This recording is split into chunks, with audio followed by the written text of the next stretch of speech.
പ്രിയ സുഹൃത്തുക്കളെ, വളരെ ഗൗരവമുള്ള ഒരു കാര്യമാണ് പറയുന്നത്. എല്ലാവരും ഒന്ന് ശ്രദ്ധിക്കണം.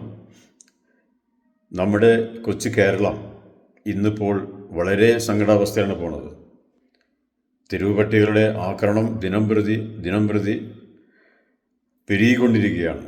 സാധാരണക്കാരായ ജനങ്ങൾ, പാവപ്പെട്ട ജനങ്ങൾ അവരുടെ ജീവിതം വഴിമുട്ടുകയാണ്. കൊച്ചുമക്കൾ പേ പിടിച്ച് മരിക്കുന്ന അവസ്ഥ എത്ര ഭയാനകമാണ്. ഇത്രയും ഭയാനകമായ അവസ്ഥ ഉണ്ടായിട്ടും ഇവിടുത്തെ മുഖ്യധാര രാഷ്ട്രീയ പാർട്ടികളോ ഭരണകർത്താക്കളോ, കേരളത്തിലെ മാത്രമല്ല ഇന്ത്യയിൽ തന്നെ എല്ലാ ഭരണാധികാരികളും എല്ലാ രാഷ്ട്രീയ പാർട്ടികളും അവരുടെ നേതാക്കന്മാരെല്ലാവരും തന്നെ പരസ്പരം പഴിചാരി പാവം ജനങ്ങളെ ചൂഷണം ചെയ്യുകയാണ്. ഈ മഹാദുരന്തത്തിൽ നിന്നും രക്ഷിക്കുന്നതിനായി, നമ്മുടെ പാവപ്പെട്ട ജനങ്ങൾക്ക് രക്ഷ പ്രാപിക്കുന്നതിനായി ഒരു വിമോചന സമരം നടപ്പിലാക്കേണ്ട സമയം അതിക്രമിച്ചിരിക്കുകയാണ്.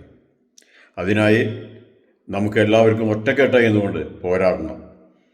കേരളത്തിലെ മുഴുവൻ ജനങ്ങളുടെയും അഭിപ്രായം ഒന്നാണ്: തെരുവ് പട്ടികളെ ജനവാസ കേന്ദ്രങ്ങളിൽ നിന്ന് മാറ്റണം എന്നാണ് എല്ലാവരുടെയും അഭിപ്രായം. പിന്നെ എന്തുകൊണ്ട് നടപ്പിലാക്കിക്കൂടാ എന്നൊരു ക്വസ്റ്റ്യൻ ഇവിടെ നിൽക്കുകയാണ്. അതുകൊണ്ടാണ് നമുക്കെല്ലാവർക്കും ഒറ്റക്കെട്ടായി എന്നുകൊണ്ട് തെരുവുനായ വിമുക്ത ഭാരതം നടപ്പിലാക്കുവാൻ വേണ്ടി ഒരു വിമോചന സമരത്തിനായി ഇറങ്ങണം.